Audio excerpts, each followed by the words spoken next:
I'll tell you, the one display that I have been impressed by is Parker's Dutch bulbs. Their red mix. I was absolutely thrilled with it. A mixture of reds, pinks, plummy colours.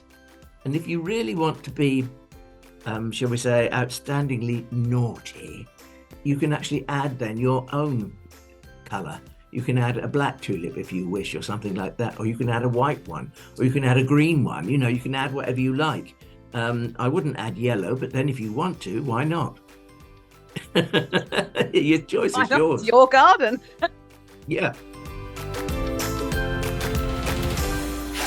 Hello and welcome to episode 120 of Talking Dirty, over at East Ruston Old Vicarage, with a slightly different backdrop for those of us who like to nose around his marvellous photo shoot ready house. We have Alan Edward Herbert Gray, our happy and very handsome horticulturalist. And snooping away in Cambridgeshire with a lovely smile on her face is Thordis Maria Sophia Fredrickson. And after two really, really horrid days of weather, at least here it has been, today we have the sun and what big white fluffy things. I think they're clouds, you know. But we've got another big white fluffy thing coming up, have we not, Thordis?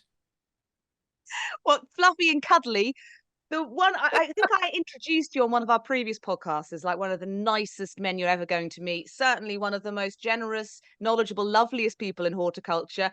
Joseph Alexander Whitehead, I think we established in the past. I'm just going to go and get that person you were describing, because that's not me. Because since we spoke, I've got mean, miserable, ungenerous, cantankerous. It's my aim in life, really, to get cantankerous. I'm there. It's the weather. Constantly being damp for 6 months has ruined me. Well, Joe Whitehead, head gardener at Burghley House on the Cambridgeshire Lincolnshire border. How much of a challenge has the weather been for you as a head gardener? I mean, I've been gardening, employed in horticulture for over 30 years, and this is, I would have said, the most challenging winter that I've ever known. Even with the beast from the east, at least you could kind of work because it was wet and frozen, but it has been very, very hard, I must admit. It just means that, I mean, we've had water standing in areas in Burghley that for 30 years, nobody can remember ever seeing water, and rising springs. And it's just been so cold, and the soil's so cold. You know, we're only really getting into the kitchen garden now. And we grew a lot of things in modules so that we could kind of falsely create a kitchen garden in the polytunnel to put into the real garden, but everything's just so cold, and you do a job you can't finish. We're still on borders that we should have done months ago, but we can literally not get a vehicle to it, so it has been hard. And we've noticed things like Burghley has a lot of daffodils, and we've noticed large areas of daffodils that appear to show damage like you would see with Narcissus bulb fly, where the foliage starts to go brown and tipped, and the bulb is clearly struggling, and it's just the daffodil area is just sat in an anaerobic condition for months and months. So it has been really difficult, but as gardeners are permanently optimistic, aren't they? Because you've got to be, otherwise you go around the bend. Yeah, so I think the blossom's been incredible this year, and the leaves on trees are breaking out with such turgidity. The acers this year look spectacular. So I think there's been benefits from that. And obviously any planting you put in has been watered in quite nicely. There's no worry about a dry spring, is there? So yeah, it has been tricky, but as you say today, it's a bit April showery, isn't it? But there's blue sky and fluffy clouds and a bit of wind to dry things up. Quickly dries up, doesn't it? So, but yeah, it has been hard work. Hopefully this is not the way of it for the foreseeable. It seems to be one hurdle after another, doesn't it? Once it starts raining, it can't stop. Once it stops raining, it just stops raining for weeks and weeks and weeks. Yeah. And then we get drought conditions. So, I mean, the weather is not in a reliable place at the moment. I mean, I don't know whether any of you saw the news today, but in Dubai, they've had one year's worth of rain in a single day. And I saw that. The whole place is sort of flooded. Absolutely, it's incredible. It's almost biblical, isn't it?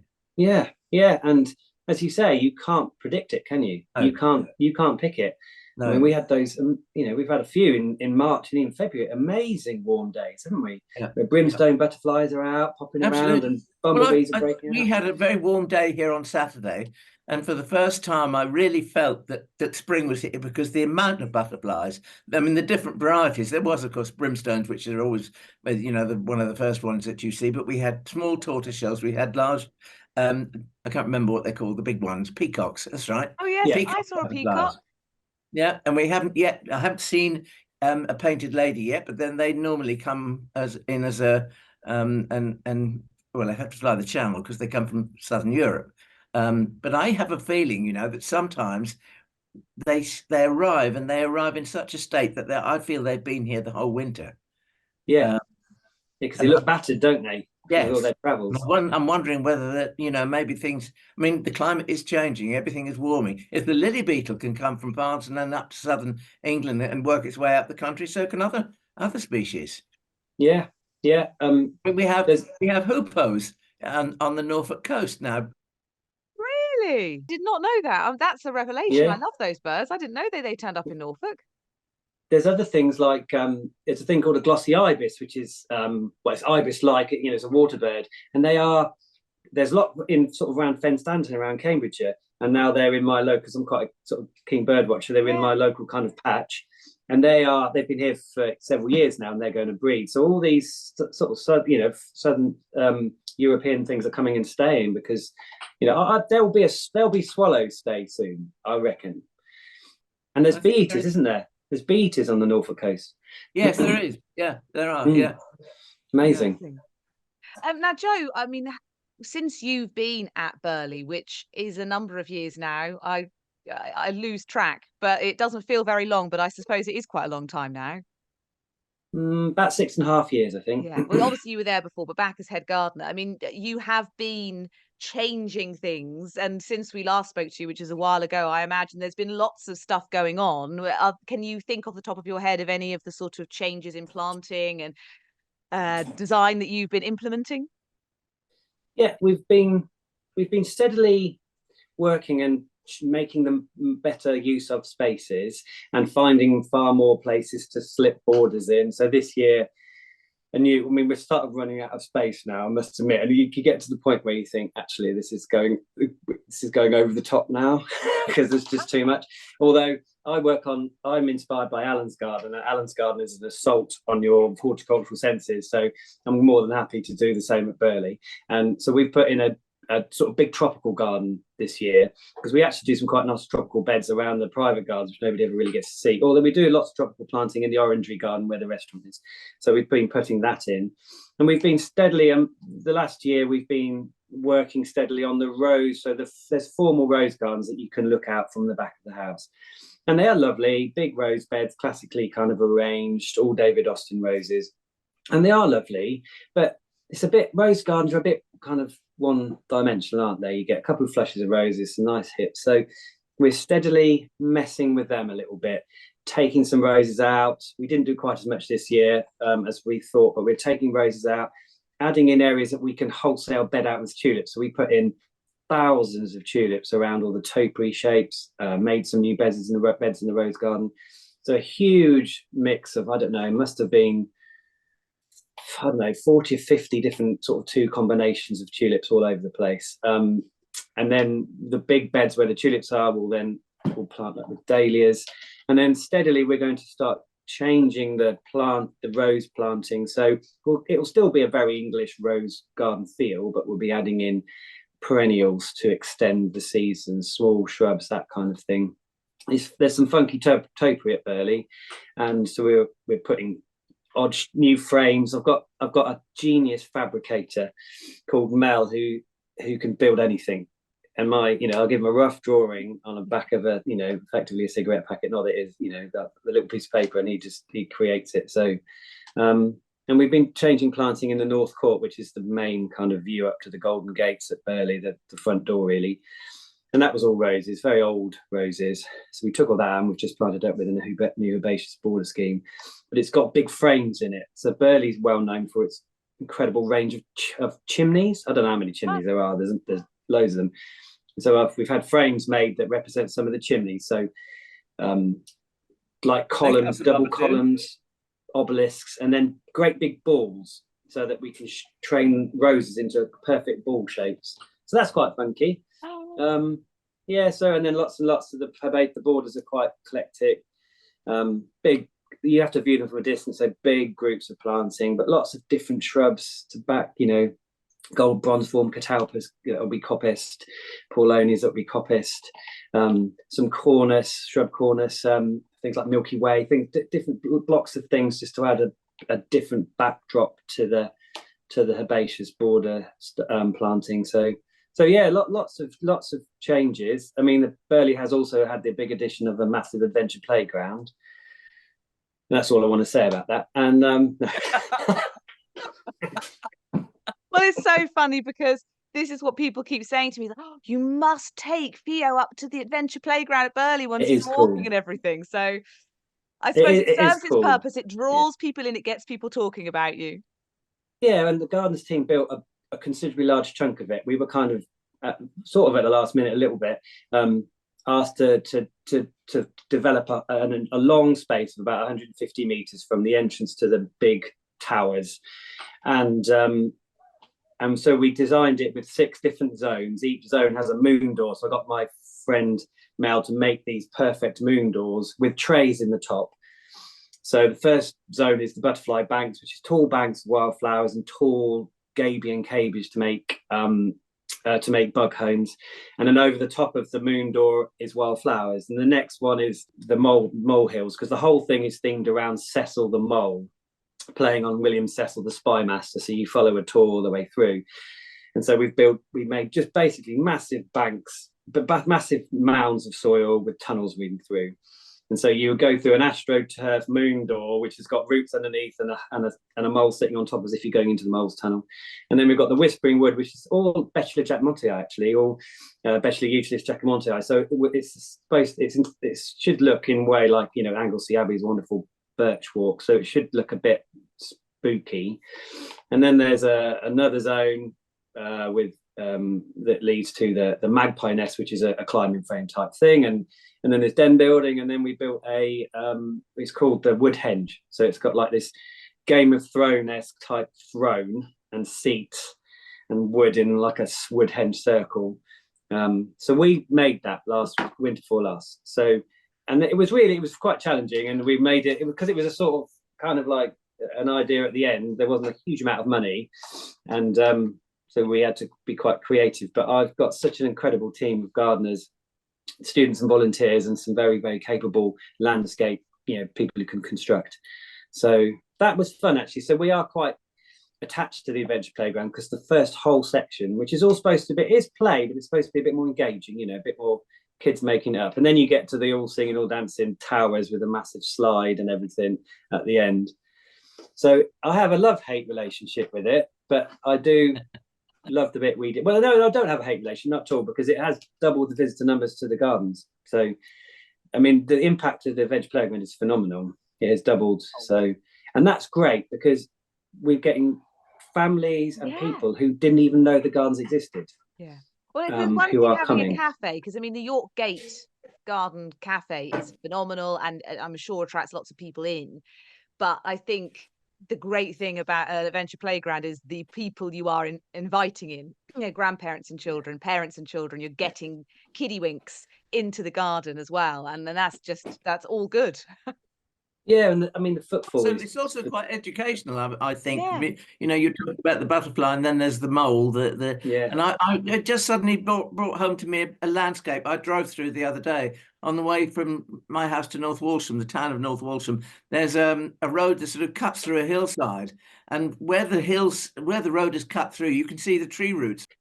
I know what Alan's saying, and even though I was slightly concerned about the sheer footfall of people, but then we just need to adapt. We put hard paths in. We need to work out whether the wear and tear is, and yes, we get the odd issue with the stream being dammed up and everything, but it is people who didn't even know the gardens existed. It's families, younger people, grandparents, and the gardens are a very big part of the adventure playground experience because the two are linked. There's no fence, so you can just wander between the two, and it has been a spectacular success.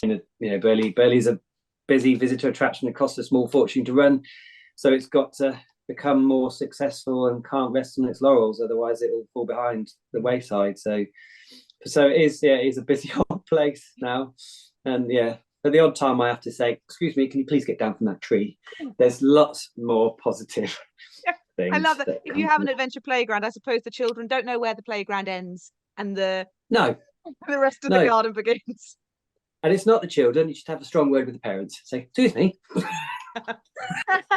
Obviously, I've had training for dealing with awkward conversations. Now, I will just say for those people who think, do they not notice that Alan keeps disappearing? There'll be the odd moment where Alan just sits the meeting for a moment and then comes back in due to some connection issues at East Ruston Old Vicarage. But I think you're hearing just about enough to keep on top of the conversation. I'm keeping abreast of the times, don't worry. He just sort of drifts out and drifts back in, and we're just going to continue because we've managed to pin Joe Whitehead down, and we want to get and me, to be honest. So we want to glittering in like a butterfly, Alan. That's what you are, floating in on the breeze, and then the wind picks up, and off you go for a bit, and then float back. Now, Joe, while we've got Alan, we should kickstart your show and tell, because I know you've picked various things this morning from the garden. So what do you want to start with? Me? Yes. Oh, sorry. Yeah.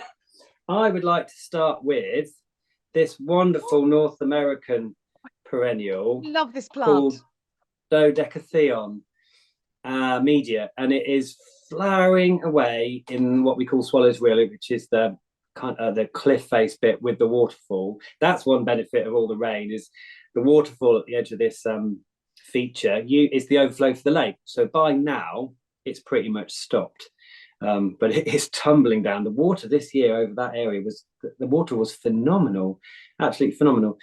So, and it really makes that space, because otherwise it's dry. At some point we'll try and work out how to keep it flowing, but this is, we basically have a woodlandy planting at the top, and then you take the path down to the bottom, past some alpiney stuff, and then there's another kind of mainly North American woodlandy stuff at the bottom. And this plant is trying to hold it still. Honestly, that's the gin in the morning. Honestly, it's terrible. And this is just flowering away, and it's quite a tough plant. And you'd think as well it might get kind of, people might decide they want a small piece, but it's flowering away. I mean, that's the thing about the wet weather, is things have, when they've started growing, they've grown incredibly strongly and thrown up the strongest of flowers. I think I'm right in saying this is called the star flower, and I suppose you can see that. They're quite starry. They've always reminded me of a shuttlecock because of those reflexed petals. I mean, they're so showy, and they're a Primulaceae. I think they might have even been possibly reclassified from Dodecatheon to, I don't know, Primula or something, who knows, but they are absolutely one of my favorite spring flowers. You don't see them anywhere near as much as you should. No, I think you're right, they have been reclassified, haven't they? I can't remember what the genus is now, but there's a white form, isn't there? Yes. I wonder whether, if borrowers are real, and I would really hope borrowers are real, then they'll be playing badminton with this of an evening, or fairies maybe, of an evening in the Swallow's Wheel, dancing amongst the waterfall. That's how I like to think about it anyway. That's a wonderful idea. You should build them into your adventure playground, the fairies. We should, have a massive one sculpted, with some fairies playing badminton at the bottom. I'm wasted. I should be writing small children's, but wasted, scrapping around in the rain and the mud and the slop, honestly. Anyway, so this is it's not as exciting or showy as the Dodecatheon, but this is a shrubby Lonicera called Lonicera involucrata.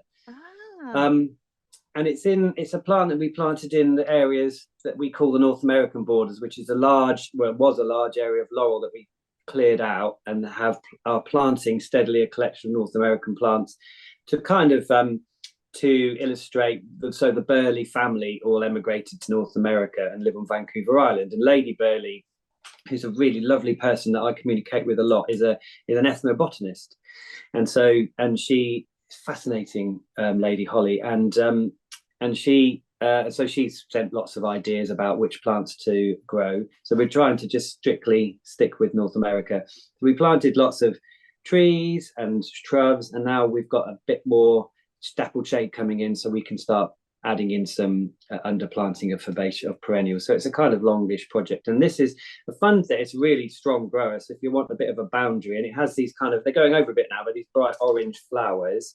Gorgeous flowers. And it's I don't think it's got a scent, and it's just an interesting lush green, slightly quirky back of the border plant, but it's got a good story that apparently in what we'd call in folklore in North America, apparently this plant, if you eat the leaves, you'll never speak again. Oh. So I'm yet to try it on anybody, but if it works, I mean, that could be very useful, couldn't it? Never tell my partner this. Yeah, I mean, it'd be better if it just like for a month maybe, because I mean, forever's quite strong, isn't it? But I mean, if you've got a teenager and that was a month, you know, that, I mean, that's a deal breaker, honestly. So so much of this are you growing then? I mean, like thousands of them. Oh, the whole garden is, yeah, it's my retirement package. I'm gonna, if it actually works, then honestly, this is a gold mine. So there's a nice late tulip. If I can show you that. This is a lovely kind of quite close to a species tulip, one called Lilac Wonder.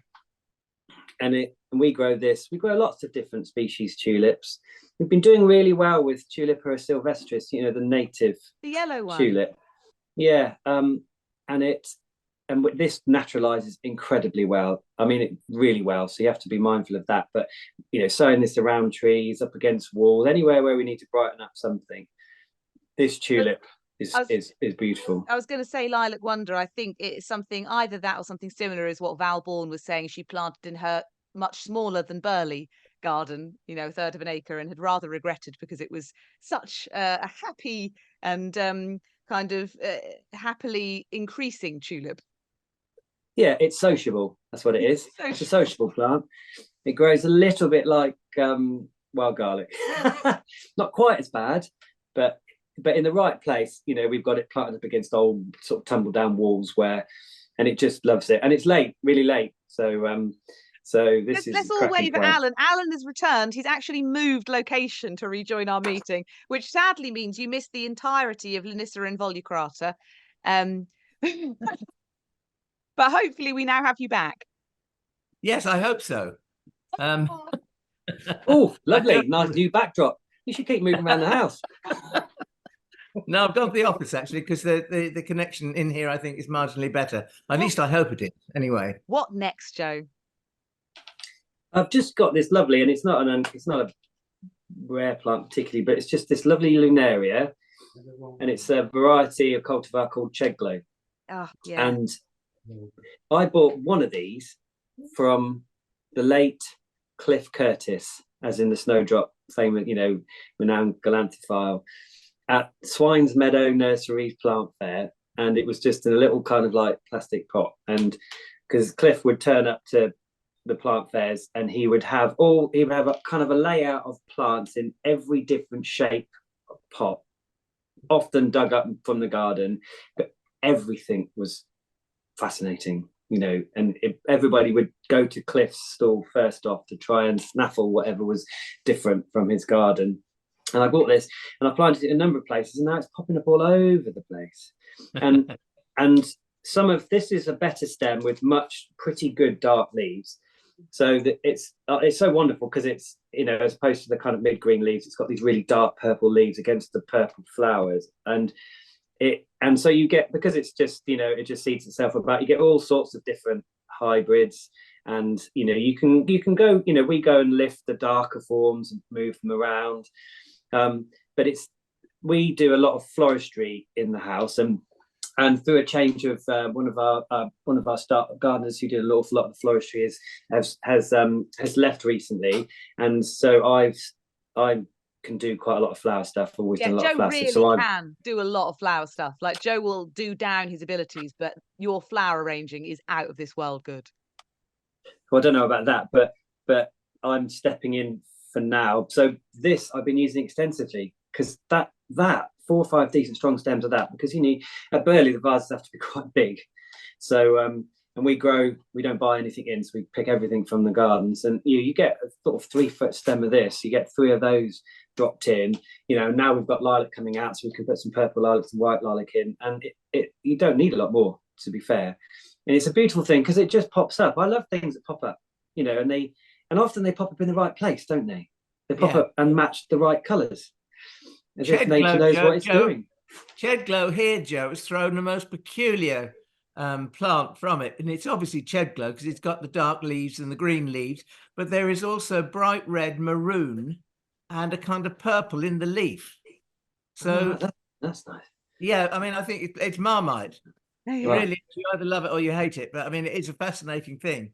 Do you think it's crossed with that Somerset Marble? Do you think they've kind of? I think it getting is. their jiggy on. I think it is. I think it's. I think that Somerset Marble and the one that Joe's got, they've been cohabiting. Yeah.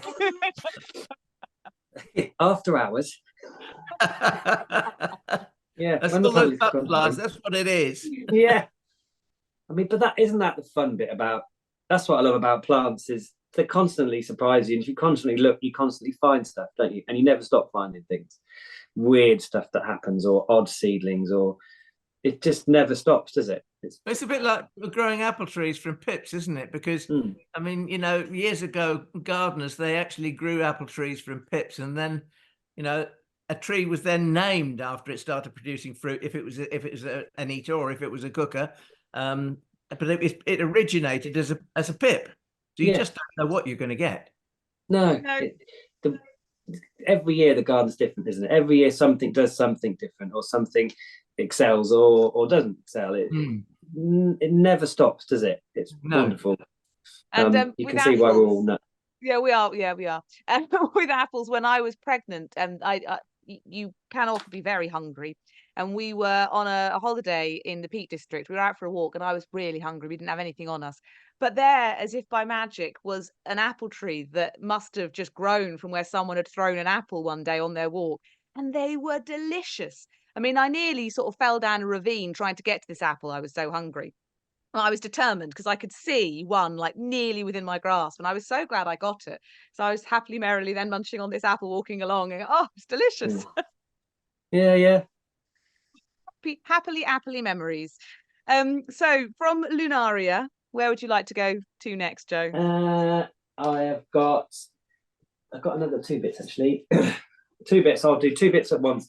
This is that wonderful North American woodland Smilacina racemosa, which is so, I love it. I mean, if you look at how it's so white and fluffy with little yellow tops, it looks a bit like Romanesque, doesn't it? They're like like a mini cauliflower. I wouldn't eat it, but on top, and it's so strong and it's so delicate, but it's such a strong grower. I mean, we've got it in various different points, and some of it, the soil, it's not the most ideal deep woodland soil, but we mulch every year, so it's steadily improving. But it's such a strong, lovely clump of plant. How tall does that get, Joe? So we've got this, I would say, gets to about 2.5 feet, probably, depending on where it's growing. In the deeper soils, it gets it gets a bit taller. There is some shorter form, isn't there? But I can't remember what that species is. But it just works so wonderfully, and we've got it kind of planted a little bit with this Arum monk silver from a plant from Joe Sharman, and which is so strong. And then at the back we've got Lamium orvala.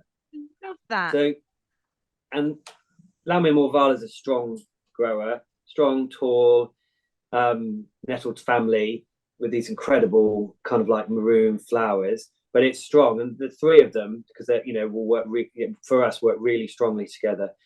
So I mean, this is not, it's just, these are just 3 lovely plants that are just kind of like doing their thing now. And and they all have quite good, the flowers here last for, on the Smilacina last for a good long time, and the the Lamium, the flowers keep going, and then you've got the seed heads. So the whole thing, woodlanders are doing their thing now, aren't they? Before the leaves come out, while the sun's the sun's here.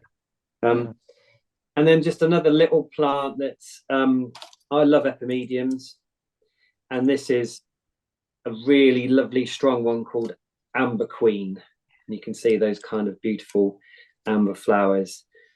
So we've grown quite a lot of different epimediums, and these are all growing within, together.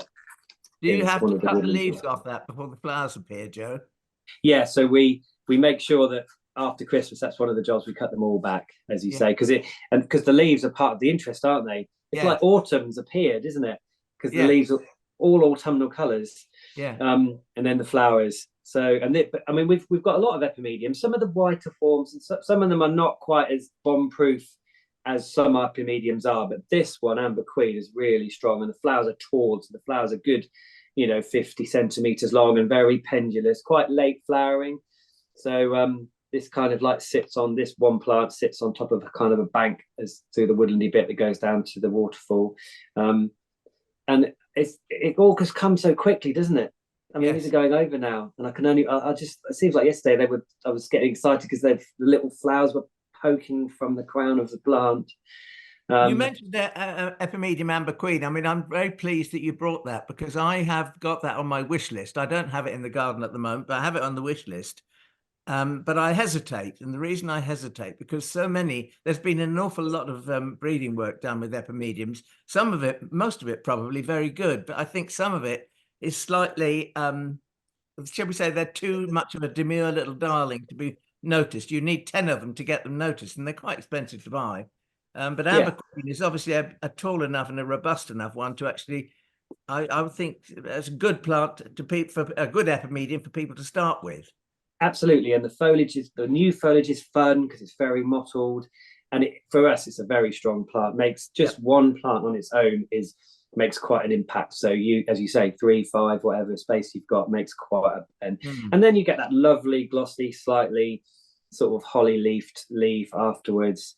I remember mentioning this one on the radio, the garden party years ago, Twinkling Sphinx, an epimedium, although I called it on the radio live Twinkling Sphincter, which obviously was a mistake. And but yeah, and so we grow that one as well. I forget the species of that, but it's and that is an incredibly strong plant. I mean, I got that years ago. Spent quite a lot, because they are expensive, aren't they? I mean, this is 10 years ago. I bought one plant from a lady at a plant fair, and I probably paid £12 then for one tiny plant. But that is a really, really strong, incredibly strong, and very sort of serrated holly-leafed leaves, big leaves, very tall, white with kind of like a little bit of sort of blood red on it, and that's a very, very good one. But you're right, you need to find the ones that are, because otherwise, some of them are quite, they're quite small, aren't they? Not so strong growing. So and can get lost, can't they? My little woodland bed. So I now have my raised bed as well, but my original little bed that I got, tiny bit of lawn that was given over to me in the shade, doesn't have a lot of room. So I've got quite a small epimedium in there that I got from Richard Hobbs. I mean, talking of people whose plant stalls, everyone heads there to try and find the treasures that they've dug up from their garden. And it was pubigerum, however you say it. It's a little species one with kind of little raspberry ripple flowers and really kind of bright appley green foliage at this time of year. And that just sits perfectly. And the flowers look great against the Thordis Cherry Ingram, which everybody's sharing on social media at the minute, because it's just such a glorious blue and everyone's just smiling. You can't help but smile when you see those flowers. And they look so lovely together. So it is more of a diminutive darling, but I think it's worth growing because it's strong and it's such a good doer. My garden is massively neglected at the moment, and it just carries on doing its thing. So thumbs up for that one. Yeah, these are the plants we search, aren't they? The species plants, the ones that reliably give us the, because we all run out of time for delicate plants are for retirement. Not that we're ever going to get to retirement, but aren't they? But when you can tinker and give it some, little, extra little bit of this or that or the other, but when you flat out, it's the really, these are the ones we look for, isn't it? It's a good point for you. I mean, you are so busy. Do you get much time for your garden at home? How is your garden designed to cope with the fact that I'm assuming you don't have a lot of time for it? I do. I don't have huge amounts of time, but I do love gardening in and out of work. That's my life. But so I do have a decent woodland border, which is overrun with all sorts of different things, and a reasonable sized glass house that I never get in enough. Although I go in there for a bit of peace and quiet, to be honest. I move in for months at a time. Little camp bed. Stove, something like that, and everybody's quite happy with that situation. So because it's like the 1850s, which is, as I said, we keep getting told by Izzy, it's not the 1850s, Dad. no, it's not.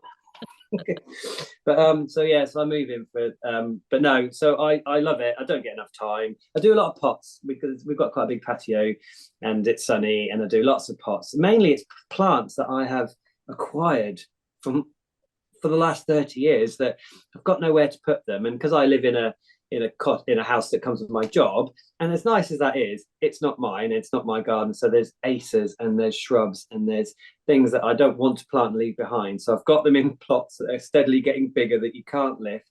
Yeah. You get to 110 litre pot, that's 100 kilos. So I have more plants to move when we move than furniture and anything else.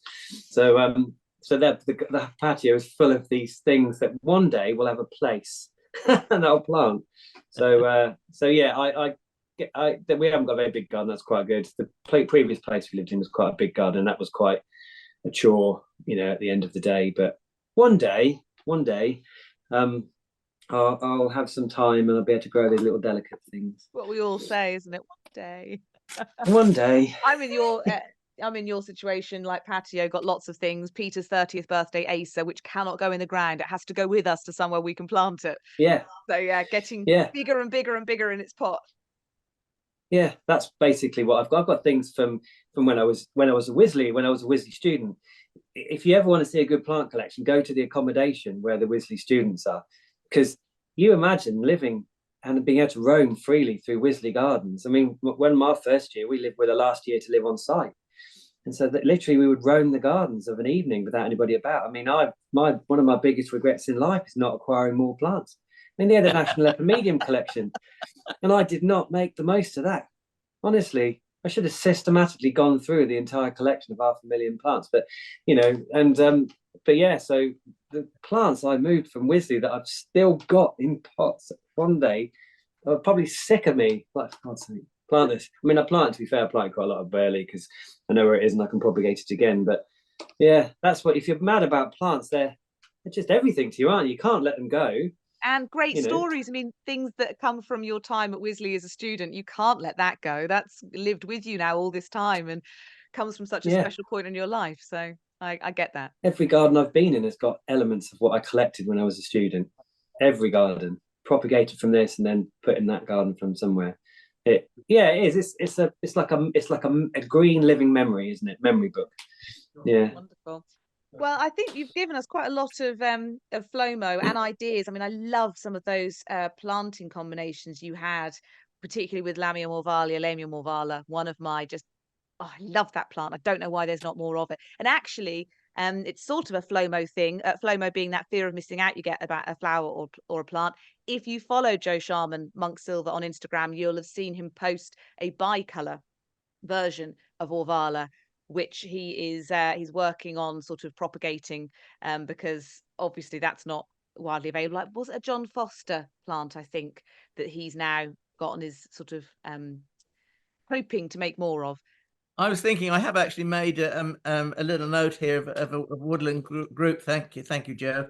Lamia morvala, Smilacina, racemosa, and interspersed with honesty, Lunaria. Yeah. The other thing we're doing here is we're actually gathering up seedlings of Lunaria at the moment. I think the main bank of seedlings at the moment is Corfu Blue, but my aim is to make 2 big coppers or big pot containers of that for my front door next year. And I think that if you get them growing well and growing together, feed them up, it could be fantastic because you don't normally see Lunaria grown as a container plant. That's a lovely idea. Yeah, that's a lovely idea. We've done foxgloves this year with Pam's Choice, I think, which is the white one with the sort of purple spotted throat, maroony purple spotted throat. We've done big pots of that this year, so hopefully that will look nice as well. You have done. That's a lovely one, isn't it? sorry, have you done Corfu Blue in a contain? I feel like you've done it in a window box before, Alan. Something like I that. did have it in a window box. Oh my God, what a memory you got, woman. Not something people say to me very often, so I'll take that. Sorry, Joe, you were going to leap in on Pam's choice. Oh no, only that it's lovely because it's quite short and stout, isn't it? And it almost looks like you can eat it. The flowers. It's really lovely flower form, isn't it? I mean, don't eat them. No, obviously that's bad. And do remember, if you grow foxgloves in pots, do be prepared to stake them, because quite often they can sort of blow about a little bit, and so and they look untidy then. So you do need to get in there with your bamboo canes and stake them. Yeah, and definitely don't eat them. I've just, ironically, I've just done a risk assessment on poisonous plants. Honestly, I should know what I'm talking about. Somebody said, is there anything to worry about in the gardens? It's poisonous. I was like, well, where do you want to start? Yeah. 50%. Yeah, that's my health and safety. The chap who does the health and safety, he's great. Do you know what I mean? But he takes everything very seriously. I was like, well, what do you want me to do? We possibly need just to grass the entire garden over then. We had a small child eat laurel flowers earlier, and I was phoned up. Oh, it's cherry laurel poisonous. Well, yes, particularly if you're a horse. But how much did they eat? And did they eat the leaves? I can't believe they ate the leaves. I can understand the flowers just about, but not foliage. But so I haven't heard anything back. But I said, well, possibly you ought to go to hospital. Mind you, I had to pull a shriveled up brown leaf of unknown origin out of my 1-year-old's mouth yesterday. Clearly from one of my houseplants. I don't know where he found it, why he thought it was a good idea to eat it, but actually, fortunately, he thought it was disgusting. So he would just go pulling it off his tongue. So I don't think any was actually ingested. He seems to be okay. I will be more careful. Flomo wise, I came to this podcast with a couple of different things earlier this morning, which shows how my day starts, because we started recording quite early, but I'd already been on Instagram to see if there were any interesting plants flying by on my feed. And Emma Thick of Snowdrop fame, Snowdrop Hat on Instagram, she had posted the pink dandelion, Taraxacum pseudoroseum, is that its name? Anyway, the lovely pink with a kind of egg yolky centre to it, like a real dandelion centre to that lovely fluffy flower, but the most glorious combo of pink and yellow. And I've never grown that. I have grown Crapus rubra, the pink hawksbeard, which is a much sort of duskier, paler pink, very delicate. Obviously, foliage-wise, they both look relatively weedy. I have enough place in my heart for weedy things to try growing it. So I've tried Crapus rubra. I think I must try Taraxacum pseudoroseum. And the other thing that leapt into my mind was when I've been to see you at Burghley, Joe. I think I remember rightly, you showing me a Tunis sinensis flamingo. Yes. Which I just don't, for some reason, it doesn't seem to crop up on this podcast very often. And it's a shame, because obviously that first flush of leaves, as the name would suggest, is just the most insane colour. Yeah, and we've planted, we've got 3 in the gardens, and they're not quite there, but they're just starting to go bright pink. And it's incredible.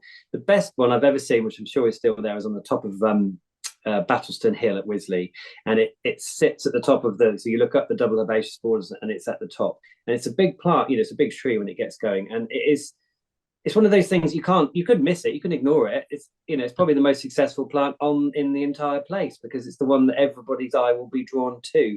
And obviously the foliage fades a bit like Acer brilliantissima, that looks amazing now, doesn't it? We've got them dotted in amongst yew hedges, so they really are exaggerated, but it is something. It's one of those plants you can't forget, and so that makes a successful plant, doesn't it? And I love pink. I love the colour pink, and it's beautiful. And we've had a few from good nurseries. Sometimes because they're grafted, sometimes we've lost them at that point. So we've had more success with buying slightly more mature trees as opposed to younger ones. That's well known. But yeah, but when they get going, I mean, it's amazing, and it's at the time when there's not a lot, there's a lot of lots of trees are still waiting to come into leaf, aren't they? And this thing bursts out. Very cool plant. Yeah. Joe, have you got any flomo to share? Well, from Joe Sharman years ago, I bought a little collection of celandines, Aurea, and because he grows all sorts of celandine, different ones. Yes. So you've got brazen hussy, which lots of people have got, and if you've got it, you're never without it, are you? So, but it's Although we've got some lovely tame sort of hares in the gardens that came in during COVID when it was all so quiet. And I'm a very live and let person, and they mooch around, but I'm pretty sure they like brazen hussy, because for quite a while they'll trim it all off and then they'll give up and then it'll all come through. So that's actually quite nice because it's delayed a bit, you know, the foliage. But there's all sorts of different ones you can get, and Joe Sharman's got an amazing range. Green one with frilly double flowers. There's a funny sort of dirty coloured one called Double Mud. Yeah, Double Mud. I think I might have that. I got about 6 off of him. Lost all the labels, as you do. Well, I tell you what, Joe, they do over a period of time, because I had a collection of these, and they do over a period of time. They kind of cross, and you suddenly see. I was looking outside my potting shed door yesterday, and there's a little double yellow one. Well, I haven't put a double yellow one there, so it's appeared. You know, they're so fun, aren't they? And he's just, because Joe, knowing Joe reasonably well, when he starts to breed a plant, he does a very thorough job, doesn't he? Yeah, he does. And he will spend years and years creating all the options. But I've got a little one off of him that is, so I've no idea where the name, what he named it. It's like a, that sunflower, the really, really double one, teddy bear. Teddy bear, yes. It's like a miniature bright orange teddy bear flower. It's incredible. It's the most double flower, bright orange with darkish green leaves, and it's incredible. And I found it. I put it in. I had a bit in a pot at home, and then I brought them to Burghley because I thought they're not doing very well here. I'll plant them here because I know where they are. Then I lost it for 2 years, and it's come back again. And there's actually a little collection of it. It's not that strong because it's not matured that much, but it is incredible because the foliage is dark and it's got these bright double orange flowers. It's beautiful. So if anybody knows what the name of that is, I'll reward you with a little seedling of it because it's beautiful. So that's if anybody can tell me what that is, because I could phone Joe up, but you can phone Joe, write to Joe, shout from the road to Joe, and who knows when you'll get hold of him. So it'd probably be easier just to ask your listeners if anybody knows it. Well, if anyone's going to know, it's the Talking Dirty audience, because we have such fantastic plants people listening and watching. So collective consciousness, get on it. Is there a tiny little Thackeray that looks like a miniature teddy bear sunflower? Yeah, bright orange. It's beautiful. I will keep some little bits back for you and bring you both a bit when I see you. Oh, good. Marvellous. Now, Alan, did we cover your Flomo with your Lunaria plans, or was there more to share? Well, my Flomo really is for erysimums, the perennial wallflowers, because I've recently acquired an very old cultivar called Parishes, and Parishes is this magenta purple, I suppose you would say. It's not the same as Bowles Mauve. It's a much finer plant than Bowles Mauve, and the flowers are slightly smaller and a richer colouring, really. I don't know how long it's going to flower for, but it's been in flower now since January, and I'm putting out in various bits of the garden. And I have another one, which I appeared here as a seedling a few years ago, and we've named it Erysimum Ruston Copperknob, because it's in shades of sort of... Joe, shut up. The garden party all over. It's in shades of yellow and bronze and purpley tones, and there is that lovely sort of... It has a certain orangeness about it, shall we say. And I've taken cuttings. We had 2 plants and they grew absolutely enormous, but like all erysimums, I suppose they were 4 feet across. Like all erysimums, they sort of start to go woody in the middle, and they're not long-lived and they die out. So we renew them from cuttings. And so I'm going to be propagating that one again. In actual fact, I've got 1 plant left in the pot, and I decided I'd take it to a friend of mine to beef it up a bit. The other thing that I got a yen for is very, very old-fashioned. It's a granny plant, really. A real cottage garden favourite, and that's Campanula medium, the Canterbury bell. And I grew quite a lot of that from seed last year, and I've been using them as bedding plants. And they're just putting up their flowering stems now. I've got lovely chunky plants in 3-litre pots, and I'm dropping them into places where we need a little oomph, a little bit of colour, while we get that before the summer really gets going. And they'll be blooming.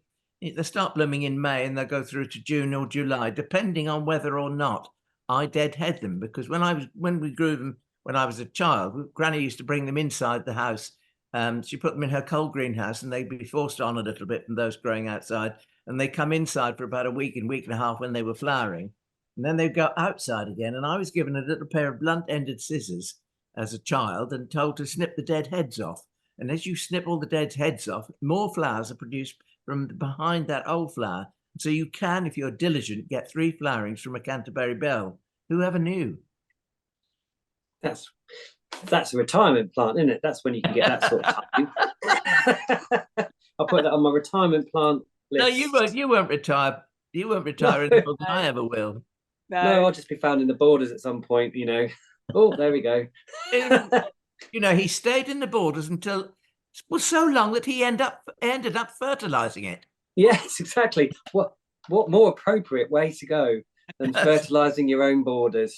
Yeah. Well, don't do it quite yet, Joe, because no, I'm not. Yeah, I got. Also, you're going to come and join us on the radio with our resurrection of the garden party on a Sunday, 11 till 1. Quick plug of the week. Listen live 11 till 1 on a Sunday in Norfolk, Suffolk, and Cambridgeshire, or on BBC Sounds. You can listen again. You don't have to be living locally. Put us a question. Hopefully the experts will answer it. And Joe is going to come and be part of the panel as well. So we can't wait for that little treat. Can't wait. And it'll be great. I can't believe the naughtiness. It's going to be proper edge of the seat stuff for me, hovering over the fader. These 2 naughty schoolboys let loose on the BBC airwaves. Obviously not Sunday, because Alan and I are very serious and you're very religious, very respectable. Yeah, do you remember that time that a chap phoned up about his mouldy nuts? Do you remember that? That's genuinely true, isn't it? And it was a genuinely true question. Yes. So hopefully we get one of them just to kickstart the whole thing off. Did you want to see my golf ball, by the way, just before we go? I forgot. Before we end, we've got a golf ball. I forgot because it wasn't a plant and I got fixated. Oh. So this should go to this should be like a novelty prize in a golf ball fundraising auction. I got it from apparently this happens quite a lot on the golf course. But yeah, look at that. Honestly, I bet you've never seen one of them. Now, if you're listening to the audio version, just to say, golf ball stuck in the kind of cleaving of 2 branches, but it does look upside down like 2 legs sticking up in the air, and a ball between. There we go. Look, there you go. Or even the right way up, as John. So I just said that ball's been there for about 10 years probably, and it's completely grown around. And it was unfortunately the tree was thinned out. It was some thinning, woodland thinning, and they found this. So yeah. So there we go. That's a great ornament. Something new. A nice piece of lichen or lichen on that tree too, which is rather fascinating. Yeah, it is lovely. It just sits outside the office with a random collection of things. I think you could mount that on a stand and put it in your house, as a piece of modern art. Yes. I think you could. I think that'd be worth a fortune in time. Yeah, that's good. You're talking to the right person. Just get Alan bidding it up, and maybe you can go and live at East Ruston for the right price. I'll slip that into the Rolls-Royce auction, Alan, that you might in case you come this year. I don't know what, it's got no link to a Rolls-Royce. I have to think about that, but maybe it could be on the front of a Rolls-Royce. I think quite a lot of Rolls-Royce owners would be playing golf, Joe. Oh, you're right, actually, yeah. That's brilliant. I think, this again might make my fortune. Probably not. I think the voice, the voice stopping Lonicera involucrata is more likely to make a fortune. But anyway, there we go. You're never going to see another one of them again. Look, there we go.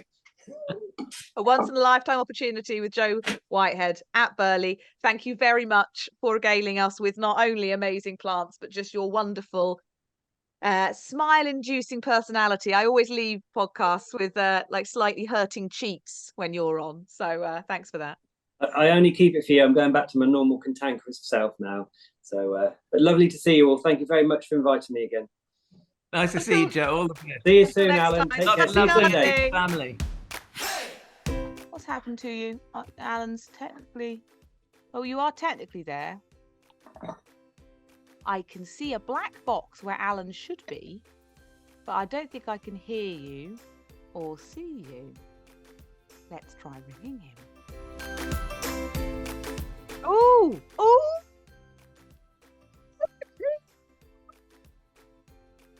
Now, what have I got behind me? Because I mean, I'm sitting somewhere else because of this hard wire. You look marvellous. No, what? Get rid of that because I can hear you on here. We've got you back. We're very, very pleased to have you back. It's very strange doing talking to. Oh, he's pointing. What's happened? Well, I'm on the laptop, but I've also put the computer on as well. So, Graham. Is You've Graham been joined with somebody who's doing bunny ears behind your head, Alan. That's not right. You could do it on that if you want. I don't know. Your picture's better than that. yes. Is Graham your tech support? No. Well, did you hear that? Rather than emphatic no.